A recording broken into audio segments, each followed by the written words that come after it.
নমস্কার। প্রাণারামের মাধ্যমে সম্প্রচারিত ভারত কথার গ্রন্থিমোচনের ৪৪০তম পর্বে আপনাদের সবাইকে জানাই সাদর সম্ভাষণ। মহামতি অনন্তলালের পরম অনুগ্রহে আমরা শুনে চলেছি ভারত কথা। আমরা রয়েছি উদ্যোগ পর্বে। গত পর্বে আমরা শুনলাম শ্রীকৃষ্ণ যখন রওনা দিচ্ছেন মহারাজ বিরাটের রাজসভা হতে, তার সঙ্গে অন্যান্য উপস্থিত যদু বৃষ্টি মুখ্যরা এবং অন্যান্য রাজন্য বৃন্দ একে একে মহারাজ বিরাটের কাছ থেকে সম্মতি নিয়ে বিদায় নিচ্ছেন। যারা উপস্থিত হয়েছেন উত্তরা অভিমন্যুর বিবাহ উপলক্ষে, এবং সেই বিবাহ অনুষ্ঠানকে তারা এক মন্ত্রণা সভায় আগামী দিনের পাণ্ডবদের ভবিষ্যৎ কর্মপন্থা কেমন হবে এই বিষয়ে এক গুরুত্বপূর্ণ মন্ত্রণা সভায় তারা আজকে সকালে উপস্থিত হয়েছিলেন এবং এখানে আলোচনা হলো। এবং এই আলোচনার শেষে আমরা দেখলাম শ্রীকৃষ্ণ তিনি পাঞ্চাল রাজ দ্রুপদকে সমস্ত দায়িত্ব অর্পণ করলেন এ বিষয়ে এগিয়ে যাবার। এবং আমরা এটাও লক্ষ্য করলাম শ্রীকৃষ্ণ মহারাজ দ্রুপদের যুদ্ধের পক্ষে তিনি যে মত দিয়েছেন তাকেই তিনি সমর্থন জানালেন এবং এই ব্যাপারে যা করা উচিত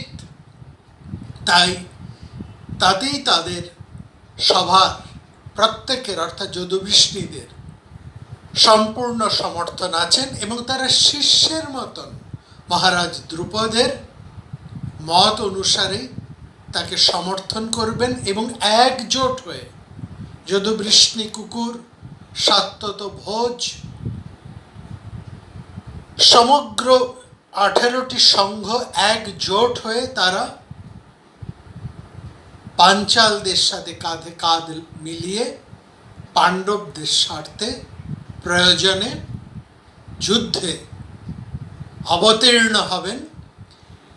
এবং এই সঙ্গেও জানালেন যে মহারাজ দ্রুপদ যেন তার পরিকল্পনা মতো দূত প্রেরণ করে কৌরব তথা দুর্যোধনকে একটা স্পষ্ট বার্তা জানিয়ে রাখেন। এই সময় আমরা দেখলাম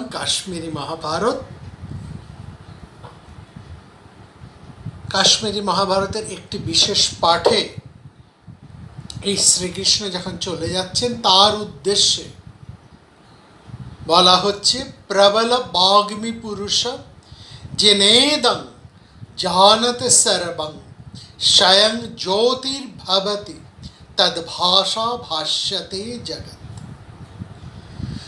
প্রবল বাগ্মী পুরুষ, এবং এই শ্লোকটির উৎস আমরা খোঁজ পাই, বিস্তৃতভাবে আমরা পাই পঞ্চদশী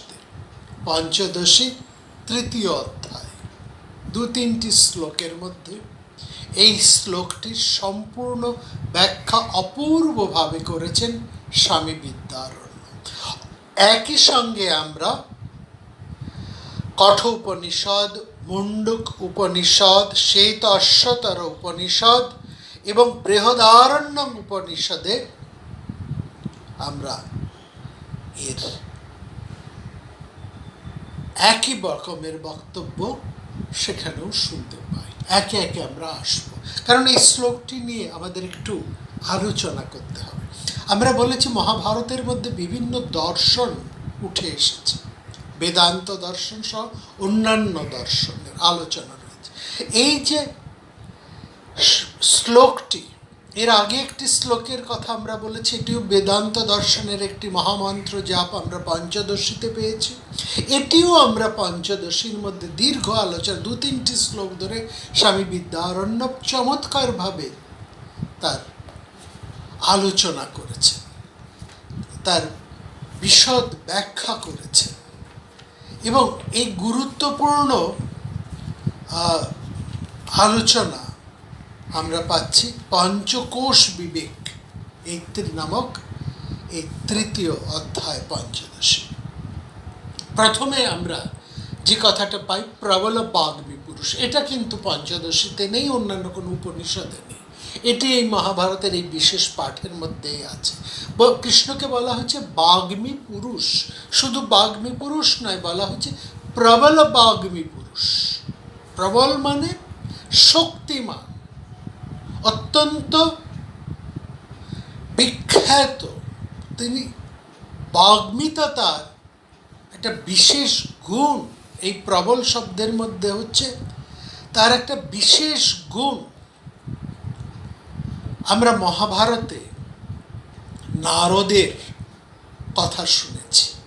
নারদ হচ্ছে সেই সময়ের একজন বিখ্যাত রাজনীতি শাস্ত্র প্রবক্তা। নারদের স্কুল 2-3টি বিষয়ের জন্য বিশেষ গুরুত্বপূর্ণ।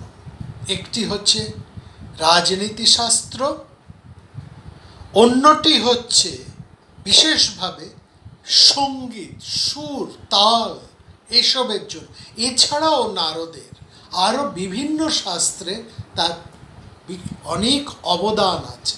নারদ একজন বিখ্যাত মানুষ, তাকে যেভাবে সাধারণ লোকায়ত হিসেবে তাকে উপস্থাপন করা হয় সেটি হচ্ছে তাকে একটু লঘু করে দেখা।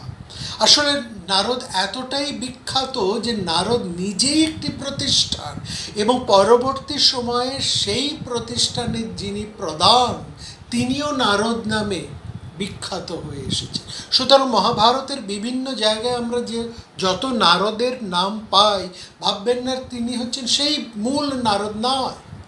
সে নারদ এবং নারদের শিষ্য প্রশিষ্য এই ধরে আমরা মহাভারত জুড়ে সেই যুধিষ্ঠিরের পূর্ব সময় থেকে, যুধিষ্ঠিরের সময় থেকে এবং যুধিষ্ঠিরের পরবর্তী প্রজন্মের ক্ষেত্রেও আমরা নারদকে দেখতে পাচ্ছি। কিন্তু এটা ভাবার এই লক্ষণ নেই যে নারদ দীর্ঘজীবী ছিলেন, কিন্তু তিনি সহস্র সহস্র বৎসর বেঁচে ছিলেন এমন ভাবাটা নয়। অর্থাৎ যেমন নারদ, যেমন যাজ্ঞবল্ক্য, যেমন অন্যান্য বিখ্যাত মানুষেরা আছেন, ঠিক যে উদাহরণ আমরা শঙ্করাচার্যের ক্ষেত্রেও পেয়ে যাই, এরা এতটা বিখ্যাত, তারা এক একজন এক একটা প্রতিষ্ঠান হয়ে গিয়েছে। তার ফলে তাদের নাম অনুসারেই তাদের পরবর্তীকালে শিষ্যদেরকে ওই নামে, শিষ্য প্রধানদেরকে ওই নামেই শ্রদ্ধার সঙ্গে অবহিত করা হতো।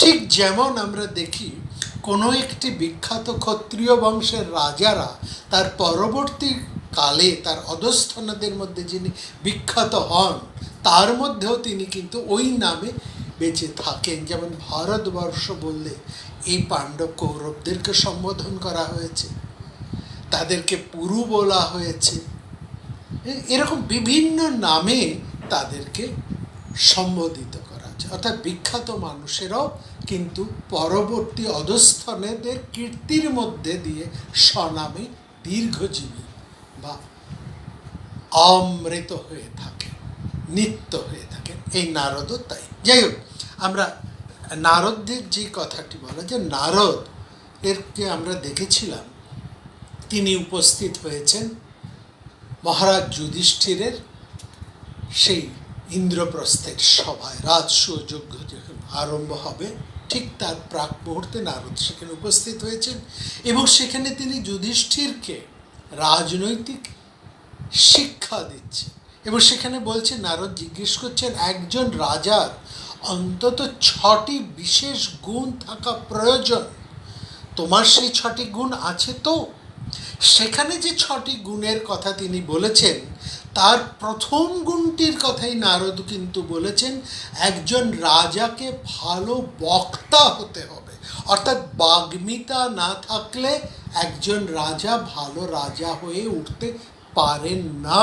এটা হচ্ছে নারদের অভিমত। সুতরাং এখানে যে বলা হয়েছে প্রবল বাগ্মী পুরুষ, এটা কিন্তু রাজনৈতিক গুণ হিসেবে একজন রাজার প্রাথমিক এবং প্রধান গুণ। রাজা ভালো বক্তা হবেন, কেননা বাগ্মিতা না থাকলে সাধারণ মানুষকে রাজা কি চাইছেন, তার রাজার কোনটা তিনি চান না, এবং তার অভিপ্রেত কি, তার আশয় কি, সেটা যেমন ঠিক করে বোঝানো যায় না, তেমনি একইভাবে শুধু প্রজাদের ক্ষেত্রেই নয়, মন্ত্রী, আমাত্য, দূত, চরদেরকেও তিনি তার নিজের কথাটা, নিজের ইচ্ছেটি, নিজের আশয়টি স্পষ্ট করে বোঝাতে পারেন না। অতএব বাগ্মিতা হচ্ছেন একজন রাষ্ট্রপ্রধানের প্রথম প্রধান গুণ থাকতে হবে। অর্থাৎ ভালো পার্লামেন্টেরিয়ান হলেই একজন মানুষ ভালো পলিটিশিয়ান হতে পারে। অর্থাৎ একজন পলিটিশিয়ানের প্রধান গুণ হচ্ছে তাকে ভালো পার্লামেন্টেরিয়ান হতে হবে।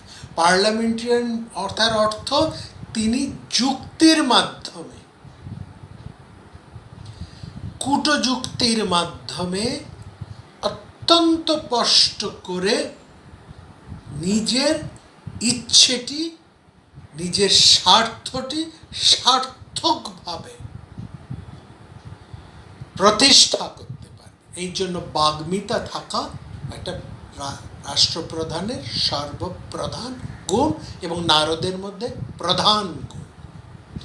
তারপরে তো নারদ অন্যান্য গুণের কথা বলেছে, প্রগল্ভতার কথা বলেছে, অর্থাৎ শত্রু দমনের ব্যাপারে। তার এখানে প্রগল্ভতা মানে বেশি বকবক করা নয়। প্রগল্ভতা কথার অর্থ হচ্ছে নিজের রাজা তার স্ট্র্যাটেজিটাকে সঠিকভাবে প্রয়োগ করতে পারবে, এখানে হচ্ছে প্রগল্ভতা শব্দের অর্থ।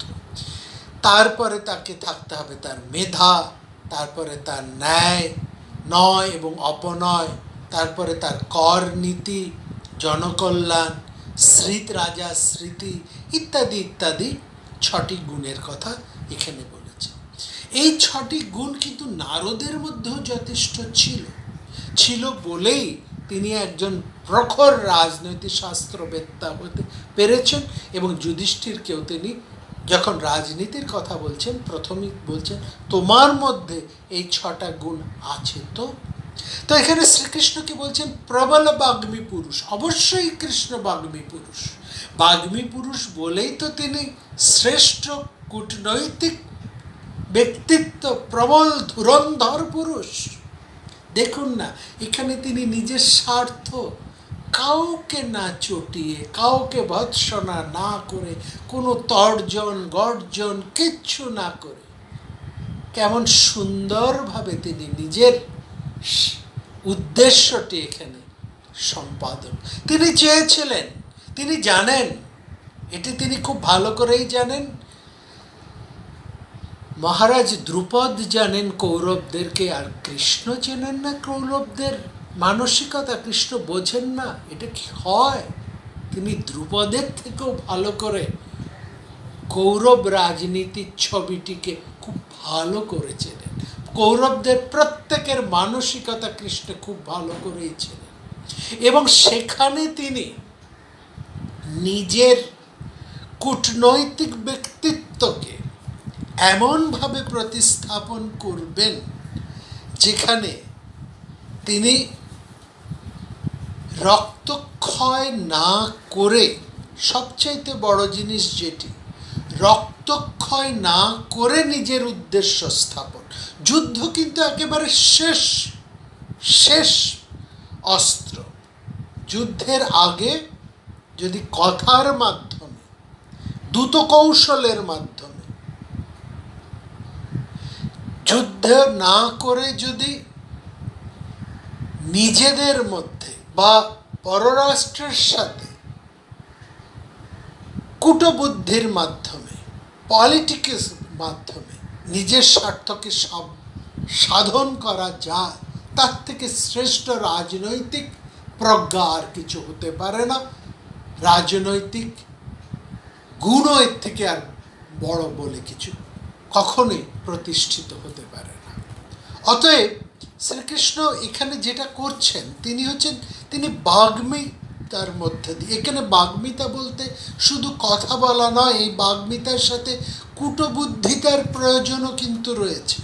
তিনি তার কূটনৈতিক অভিসন্ধিকে এমনভাবে প্রয়োগ করতে চাইছেন যাতে তার কূটনৈতিক চালের মধ্যে সেখানে কোনো যুদ্ধ না এসে কৌরবেরা বাধ্য হন পাণ্ডবদের রাজ্যের অর্ধাংশ ফিরিয়ে দিতে। এটা হচ্ছে শ্রীকৃষ্ণের অভিপ্রায়। এই অভিপ্রায়টিকে সবচাইতে বেশি যিনি চমৎকারভাবে তার কথার মধ্যে দিয়ে, কূটনৈতিক প্রজ্ঞার মধ্যে দিয়ে সার্থকভাবে প্রয়োগ করে নিজের উদ্দেশ্যকে সিদ্ধি করতে পারেন, তাকেই কিন্তু এখানে বাগ্মী পুরুষের মর্যাদায় অভিহিত করা হয়েছে। এখানেই বলছেন প্রবল বাগ্মী পুরুষ।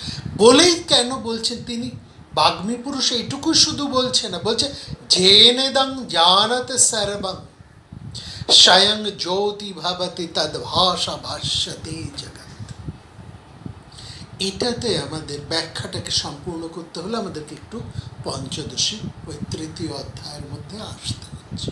সেখানে বলছেন যে শ্লোকটি আমরা পাচ্ছি, সেখানে সম্পূর্ণ শ্লোকটিতে বলা হচ্ছে স্বয়ং জ্যোতি ভবতি এষ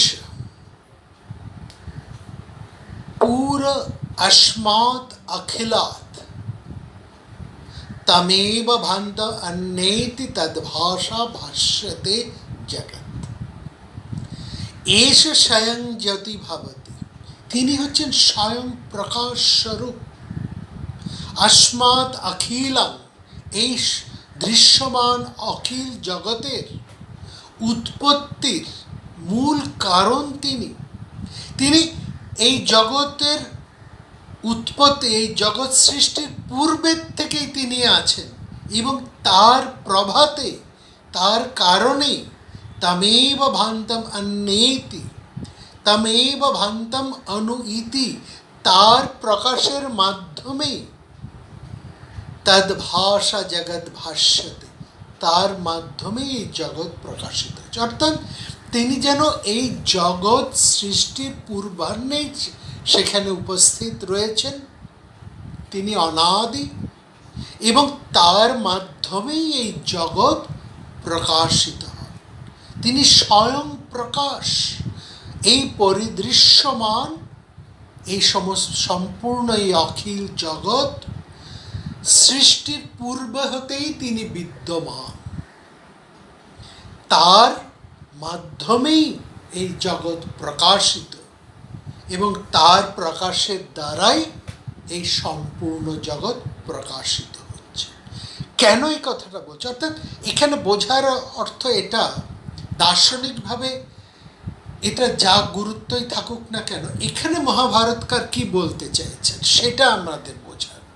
বলছে শ্রীকৃষ্ণ এখানে যারা উপস্থিত আছেন তাদেরকে যেমন ভালো করে চেনেন, পাণ্ডবদেরকে তিনি যেমন ভালো করে চেনেন, পঞ্চালদেরকে ভালো করে যেমন তিনি চেনেন, তার স্বগোষ্ঠীর 18টা গোষ্ঠীকে তিনি যেমন অত্যন্ত, প্রত্যেকটি মানুষকে তিনি যেমন একেবারে পূর্ণভাবে, সম্পূর্ণভাবে চেনেন, তেমনি তিনি তার বিপরীতে যারা রয়েছেন বা ছিলেন তাদের প্রত্যেককেই তিনি ভালো করে চেনেন, জানেন, প্রত্যেকের মানসিকতা, তারা কি করতে পারে এবং তাদের কি করার ইচ্ছে বা অনিচ্ছে, তারা কি করবে বা কি করবে না, সেটা তার মতন ভালো কিন্তু আর জানে না। আর সেটা তিনি জানেন বলেই তার বিপরীতে যারা রয়েছেন এই মুহূর্তে কৌরবেরা, এবং কৌরবদের সমর্থনকারী যারা রয়েছেন, কৌরবদের পক্ষভুক্ত যারা রয়েছেন, তাদেরকেও তিনি খুব ভালো করে চেনেন, তাদের মানসিকতাও তিনি ভালো করে জানেন বলেই তিনি কিন্তু মহারাজ ধ্রুপদের বক্তব্যের সাথে সহমত পোষণ করেছেন।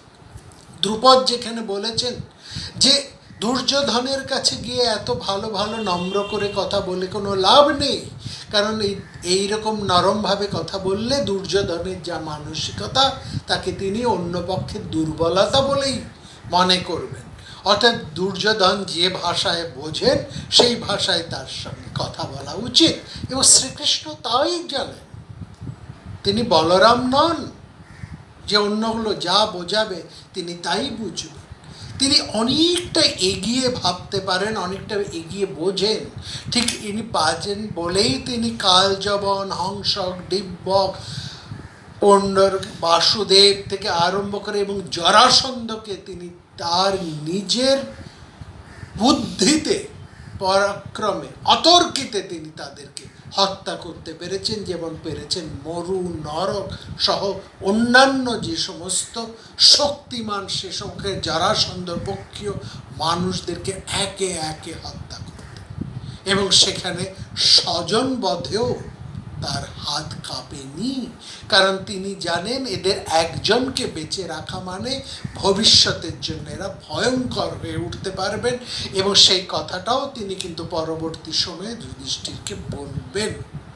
এই তিনি কেন এদেরকে বধ করেছেন তার যুক্তি, তার পেছনে তার যা যুক্তি, সেটাও তিনি কিন্তু বিস্তারিতভাবে বলবেন যুধিষ্ঠিরকে।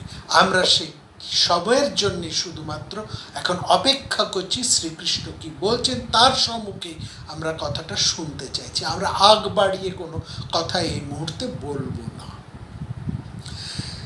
এই যে শ্রীকৃষ্ণের একটা কূটনৈতিক বিচক্ষণতা, এই কূটনৈতিক বিচক্ষণতাটা সেই মানুষেরই আছেন যিনি তার প্রতিপক্ষের মানসিকতাকে সঠিকভাবে পড়তে পারেন, বুঝতে পারেন, দেখতে পারেন, এবং যে ঘটনা ঘটছে সে ঘটনার ক্রিয়া প্রতিক্রিয়া কতদূর কি হতে পারে সে সম্পর্কে যে মানুষের সম্যক ধারণা থাকে তিনি ভবিষ্যতের কর্মপন্থাকে সঠিকভাবে নিরূপণ করতে পারেন,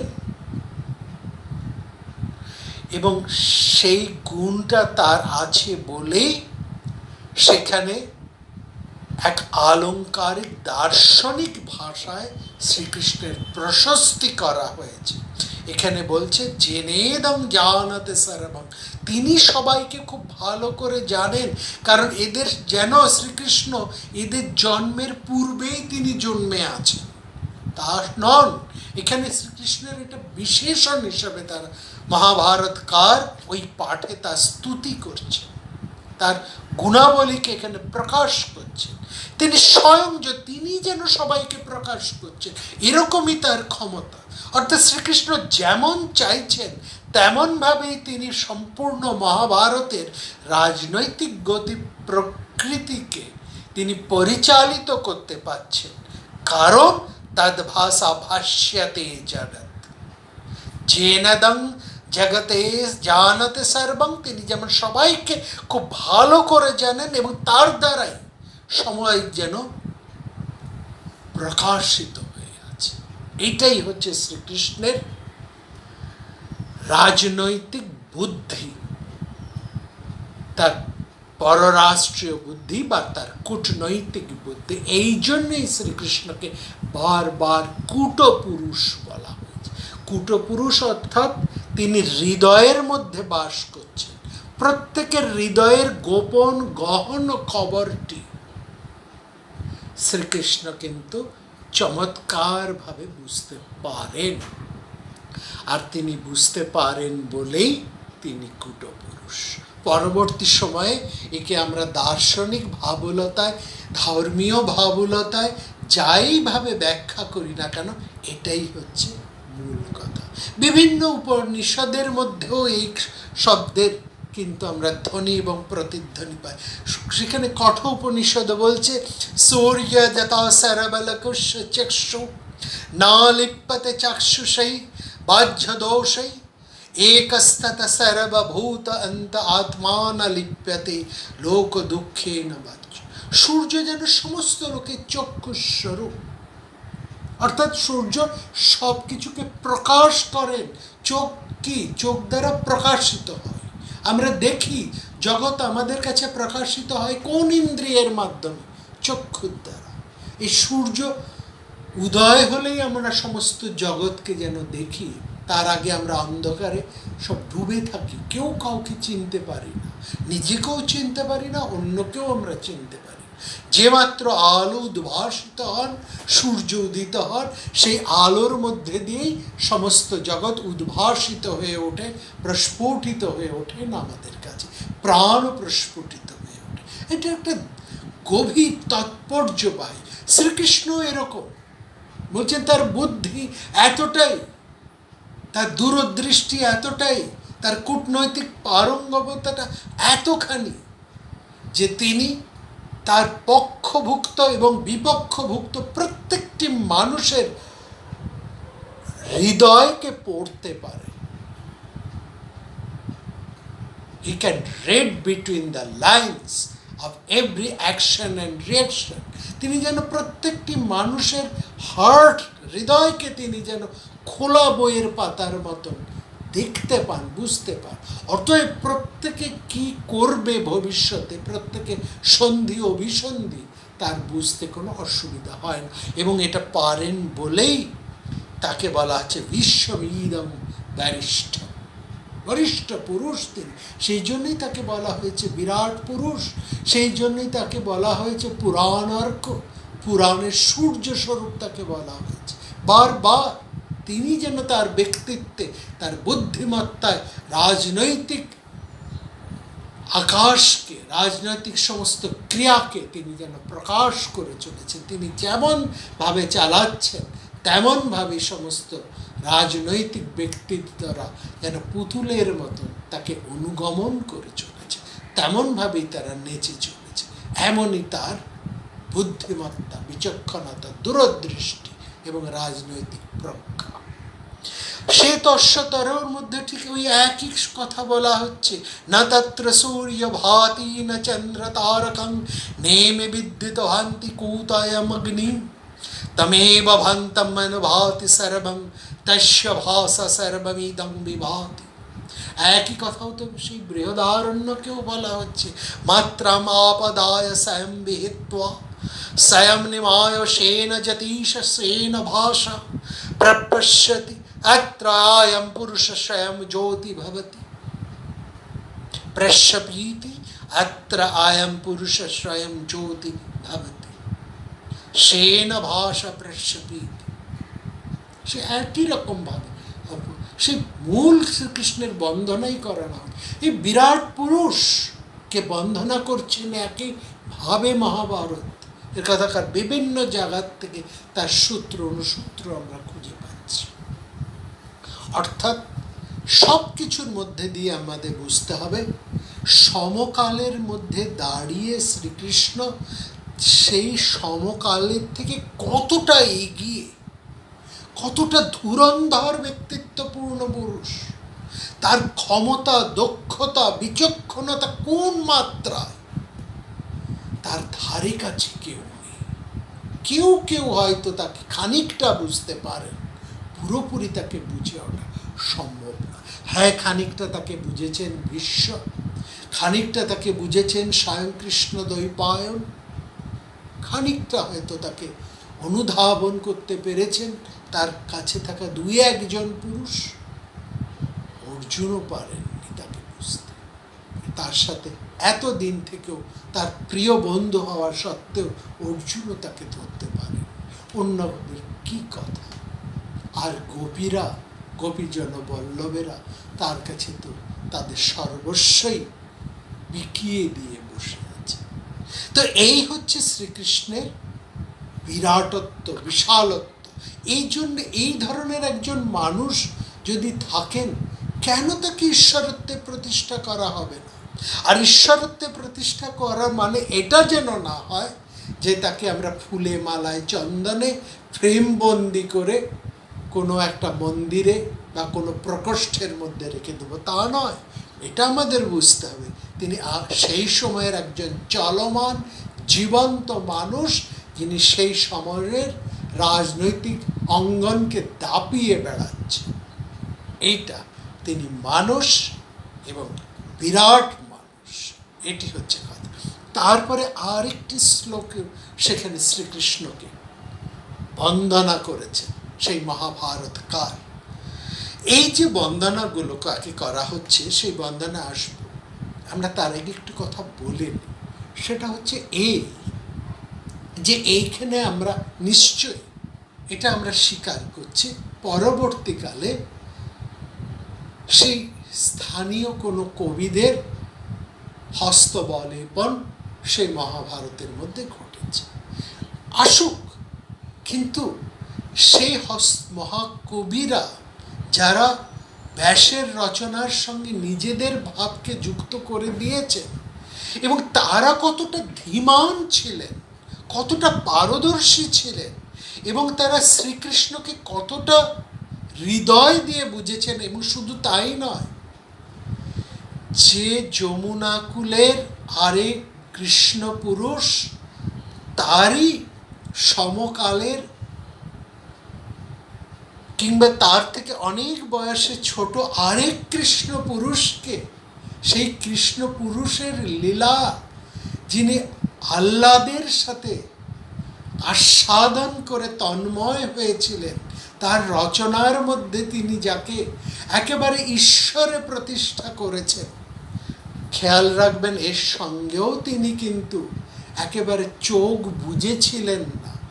সেই ঈশ্বর পুরুষকেও, যাকে তিনি ঈশ্বরে প্রতিষ্ঠা দিয়েছেন, তার থেকে বয়সে অনেক ছোট আরেক কৃষ্ণ পুরুষকে, তার ত্রুটিগুলোকেও কিন্তু তিনি সমানভাবে মহাভারতের পুরাণের বিভিন্ন স্তবকে পরিষ্কার করে উল্লেখ করে গেছে।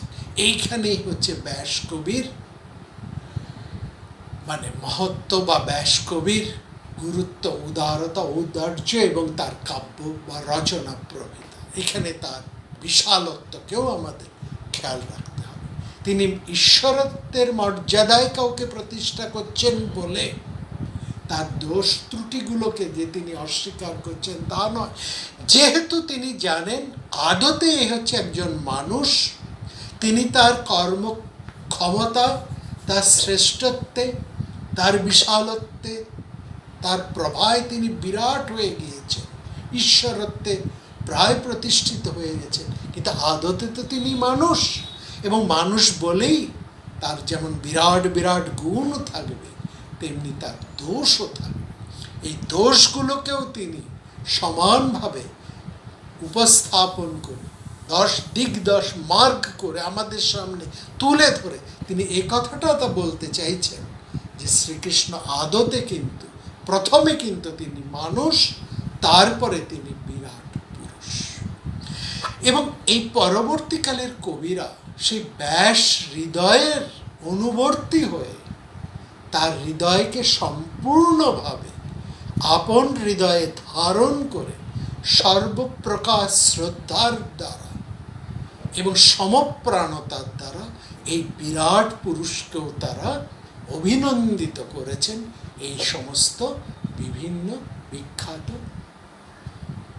মন্ত্রমালায়, স্তুতিমালায়।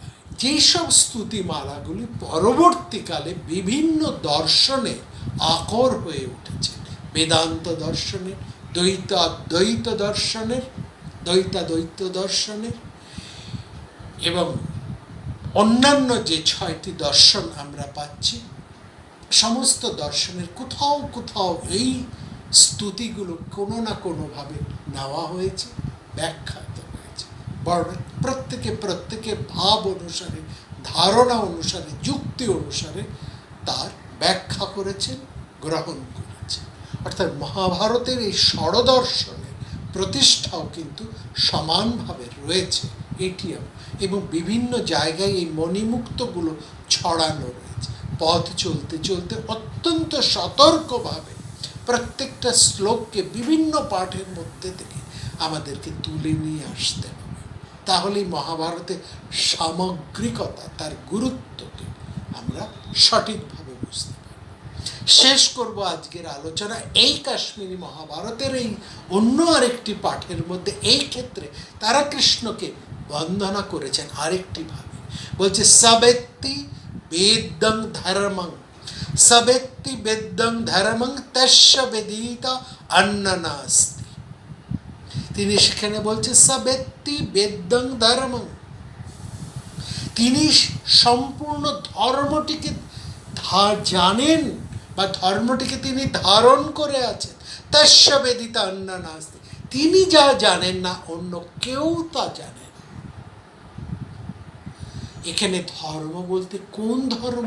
নিশ্চয়ই ধূপ ধুনো ফুল পাতা বেলপাতা নৈবেদ্যের ধর্ম নয়। এখানে যে ধর্মের কথা বলা হচ্ছে মহাভারতের মধ্যে, সেটি রাজধর্ম। এখানে ধর্ম বলতে গেলে মহাভারত এই জায়গায় সবেত্তি বেদং ধর্ম, শ্রীকৃষ্ণ কোন ধর্মটিকে বলতে চেয়েছেন সেই ধর্মের কথাটাও কিন্তু আমাদেরকে একটু বিশ্লেষণ করে নিতে হবে।